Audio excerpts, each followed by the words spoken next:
cool.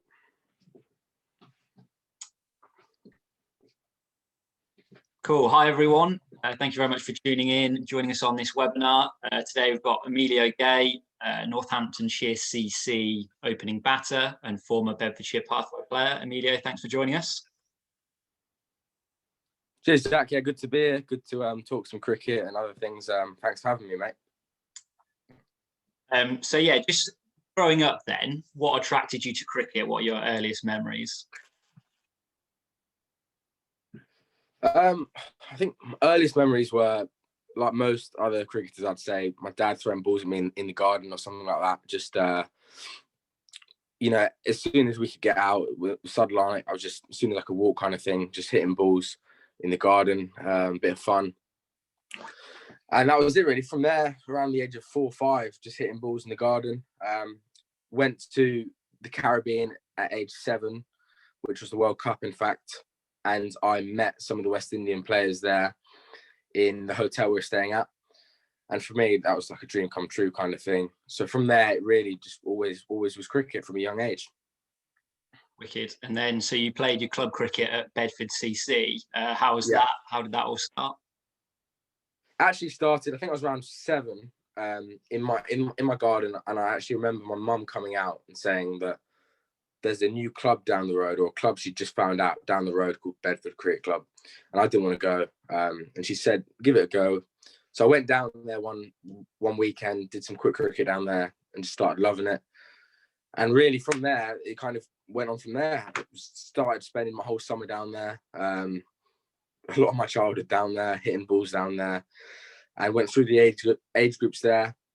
Met some good friends there, and that was really where it all started, at that club. I'm still 2 minutes away from my house. I still train there to this day, so that's a club obviously that's quite special to me. Ace. And then was it them who nominated you for Bedfordshire then, sort of county stuff? Yeah, there was a guy called Kim Patel, who actually told me to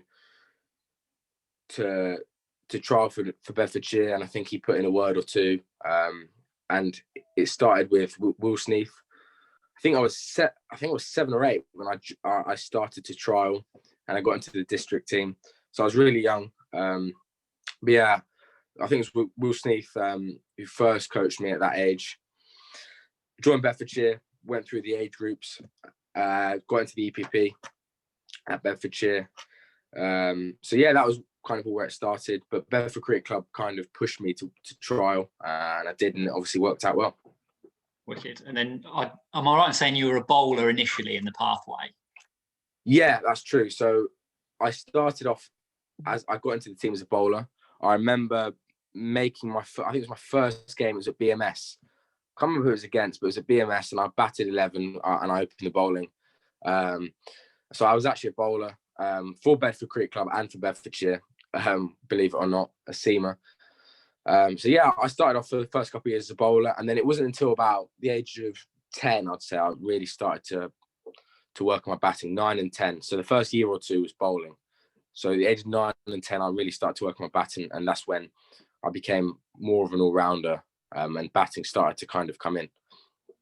And when was your sort of big breakthrough year then as a batter? Was that at county? Yeah, that was at county. So I was 10, I think. Yeah, 10. And I was with the year above at a festival called the Royal Hospital School Festival for Bedfordshire, playing against teams like Lincolnshire and the Minor County Festival. And the winner, the highest run score of the tournament, got a period bat for free. And I remember seeing that at the start of the festival, wanting to get that. I think I was 10.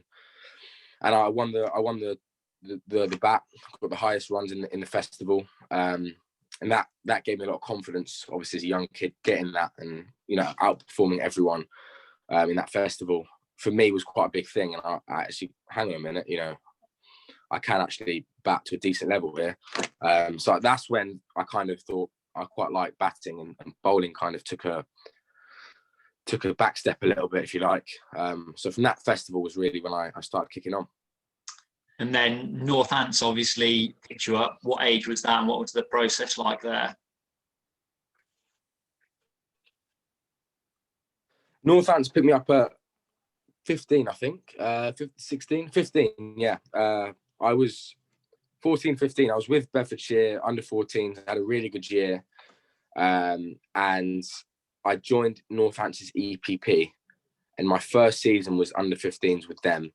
And I actually had a terrible year, really bad. Couldn't score a run, couldn't get a bean. And I was scoring loads of runs for school. Just come off the back of a really good season for Bedfordshire. Couldn't score a run at all. James Mellor and Guy Pollard were the coaches, and they'd probably remember to this day I just couldn't score any runs. Obviously in the EPP, so I wanted to impress. I was meant to be the guy in the team that was scoring the most runs. And it wasn't until I actually didn't get picked for Bunbury. Bunbury happened that year under 15s, and I didn't get picked. And for me, that was quite a big thing. Worked really hard to try and get into that. It was quite a big thing. And I didn't get picked for that. And as soon as I didn't get picked for that, I went back to county, and I think I scored 200s within the space of the next 3 games. So I went from averaging 12 or 15 to all of a sudden got a few hundreds. And that Bunbury really, kind of ignited that fire in me a little bit as a 15-year-old. I really wanted to go out there and show the selectors that they've made a mistake, and I am actually good enough to play at that level. So yeah, the under 15s was quite a bad year into the last few games in the EPP. So yeah, that's how that worked. And then the next year I had a good year. That was my first real good year for Northants under 16s. And then I got into the academy. Phil Rowe was the academy director at the time, brought me in, just turning 16, 17. Very excited, obviously, to get into that academy. But then I had a back injury and I missed the whole season at 17. So a couple of setbacks in there, but, all for a good cause, I reckon. Yeah, it's interesting that you've had those sort of, almost like failures, and then that bounce back ability from you. What do you think drives that, and how do you cope with that? For me, it's always been a little bit about pride and ego for me. When I didn't get to Bunbury, I was at Rushmore and then Bedford School, and I was at Bedfordshire, and I was always kind of the best cricketer. At my age, I was always the best cricketer. And all of a sudden, I've come into Bunbury, and all these kids are getting in ahead of me.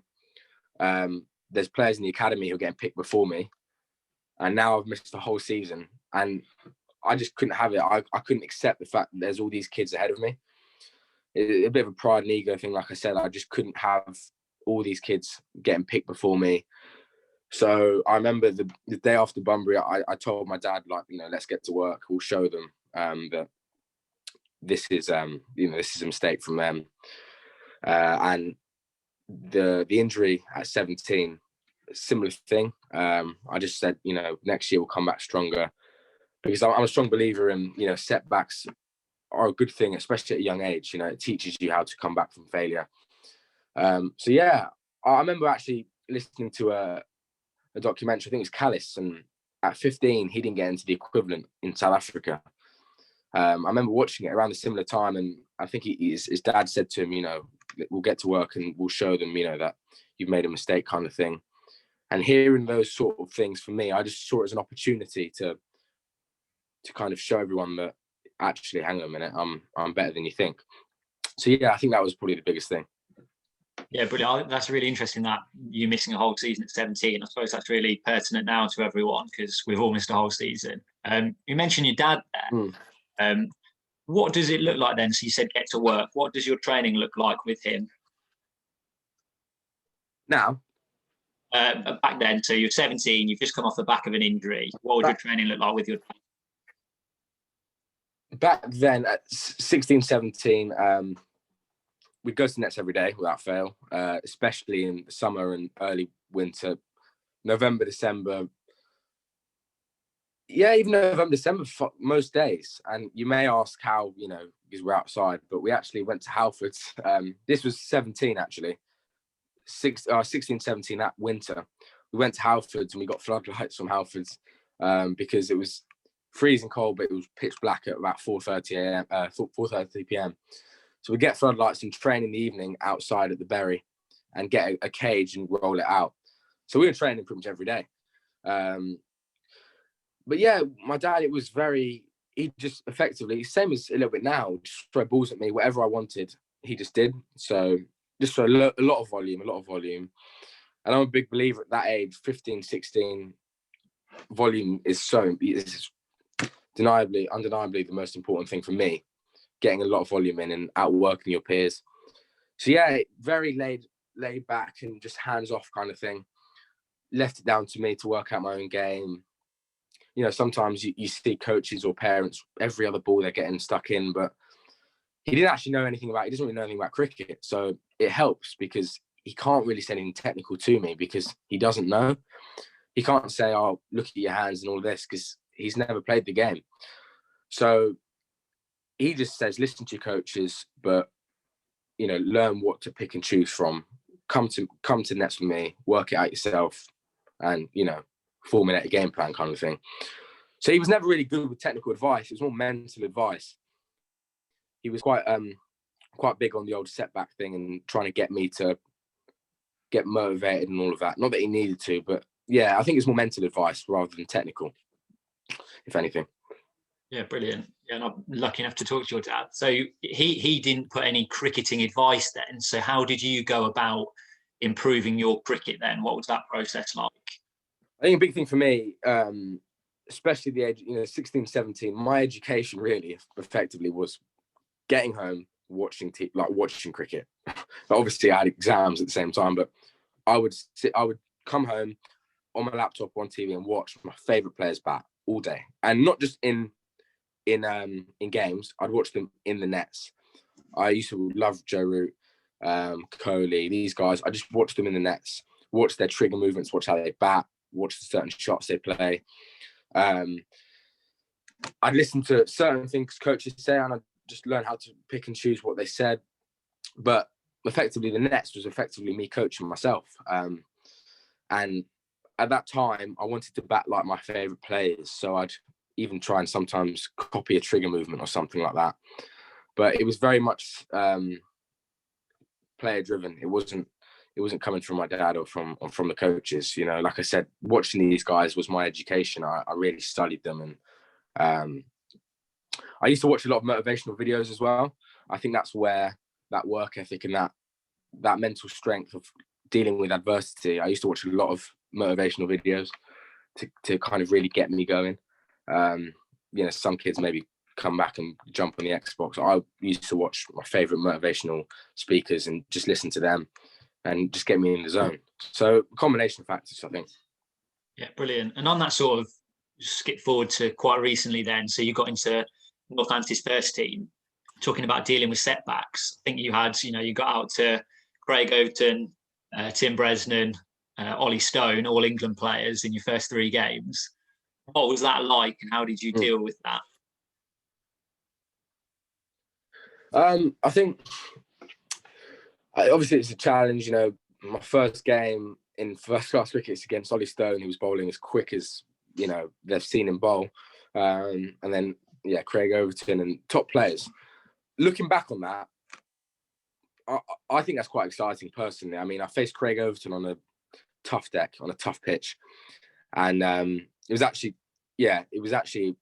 a low scoring game, and it was doing quite a lot. But I felt relatively comfortable. Even though I got out, I felt relatively comfortable. I didn't feel like the pace was a problem, or my defence wasn't strong enough.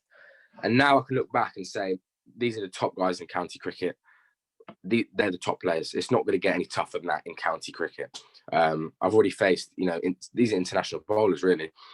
So I can look at that in a positive and turn to next year or this season and go, yeah, I've been prepared for that level, and I think it's given me confidence to go, actually, I know I can do this at that level. So it's given me some confidence, although it might sound a bit weird because I've got a few low scores in there.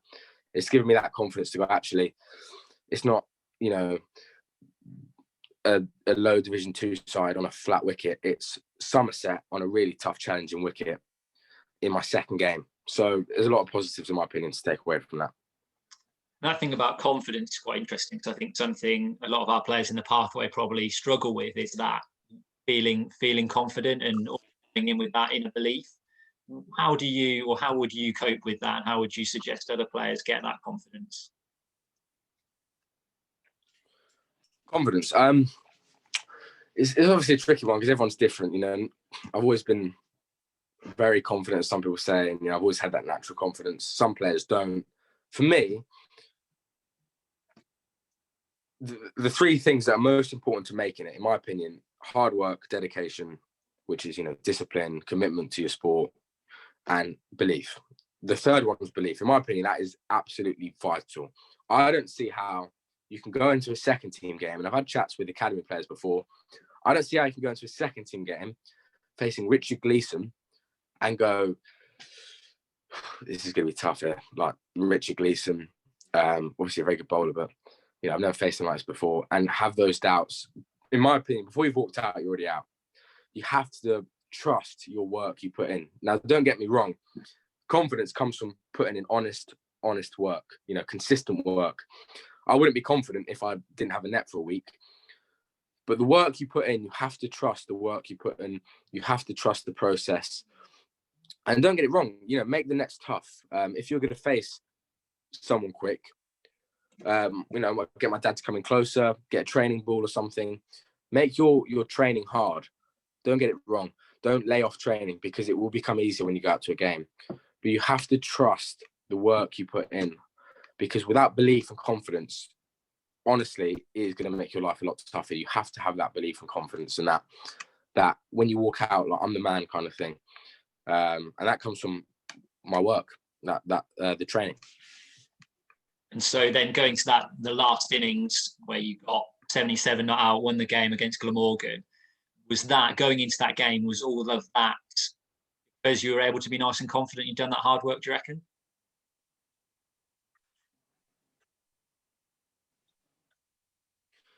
Yeah, I think for me that the score was round the corner, in my opinion. I felt good. After I did, got back to the nets, did some work, and I felt good. I felt ready to get that score.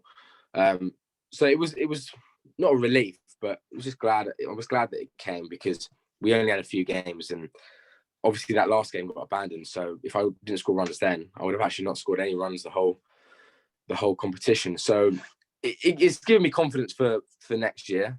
But I could have nicked off second ball in that innings. I knew at that point. I knew after the Somerset game, I'm ready for that level. It's weird because that might sound weird to some of you, because you can go, how can you get a couple of low scores and get confidence from that? It was my second team debut. I played against Derby on a real green top and got out for about 8. No one got runs really. And I got 8, and I said to my dad the same day, because we went for a net that same day, I said to him, I'm ready for second team cricket. And he goes, why? And he goes, I don't know, I just know it. The pace wasn't a problem.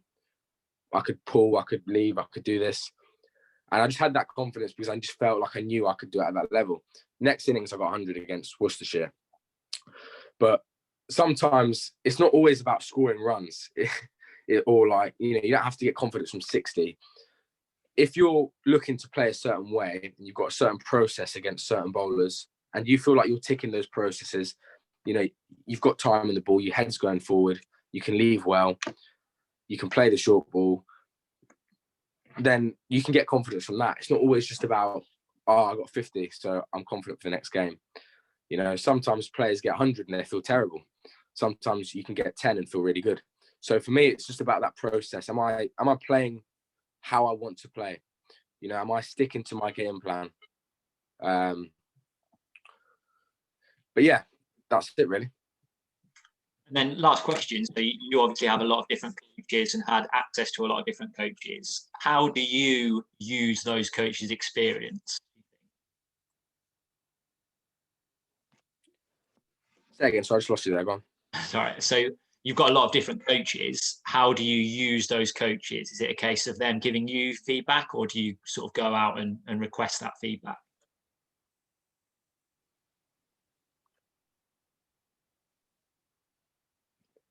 How do I use those coaches? I think I've always been very good at. I'm a stubborn player. I'm quite stubborn. With my game, certain shots, the way I hold the bat, these little things that coaches have come up to me before and said. A classic example has always been off my legs. I've always loved flicking off my legs. And certain coaches would say, try and look to play straight. And I've always been quite stubborn. And for me, that's my strength. I know my game. I don't need that right now, that information. So I've always been very good at filtering, because I think that is a very important skill to have. There's a lot of players that go into a net and a coach will say something and they'll just try it or do it and listen to it.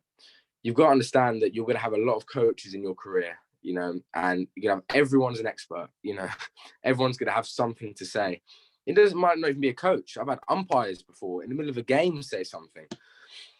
So you've got to learn what to take and for me, that comes from knowing your game. Phil Rowe, the academy director, always used to say, the best players know their game so well. They study their own game. They study everyone else's game. They look at what the best players do, and they just take little things here and there. So yeah, obviously, you know, for me, it's just about taking those things. I can't listen to everything everyone says, because you'll be changing every 5 minutes. So that's unrealistic. Knowing your game is probably the best bit of advice I can give in that sense. Brilliant. So thank you very much for being with us, Emilio. It's been really good to talk to you. Thank you very much.